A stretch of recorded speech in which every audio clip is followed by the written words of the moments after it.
माझा एखादा कोणतरी जनहित याचिका दाखल करतो त्यावेळेला राज्य सरकारने का इंटरव्हीन केलं नाही, हा माझा पहिला प्रश्न आहे। आपण चांगले वकील का दिले नाहीत, आपण यामध्ये आपल्या राज्याची बाजू का मांडली नाही, हा माझा प्रश्न आहे।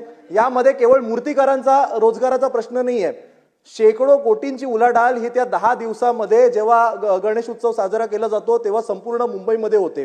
त्या छोट्या मोठ्या व्यापाऱ्यांचं काय, जेव्हा विसर्जन केलं जातं या पीओपीच्या मूर्तीचं लालबागच्या राजाचं विसर्जन केलं जातं, 24 तास ही मिरवणूक जेव्हा जाते तेव्हा करोडो लोक त्या मिरवणुकीमध्ये सहभागी होतात। हे पीओपीच्या मूर्तीशिवाय शक्य नाही। आणि त्यामुळे काल जाऊन जे आश्वासन दिलं ते त्याच्याऐवजी सीपीसीबी कडे जाऊन का नाही दिलं? वर सुद्धा यांचंच सरकार आहे, खाली सुद्धा यांचंच सरकार आहे। आता आम्हाला असं बोलून उपयोग नाहीये। अध्यक्ष महोदय, माझा सरळ सोपा प्रश्न आहे, माझा सरळ सोपा प्रश्न आहे की आपल्याला पीओपीवर किती दिवस आपल्याला सण समारंभामध्ये आपण व्यत्यय का आणतोय?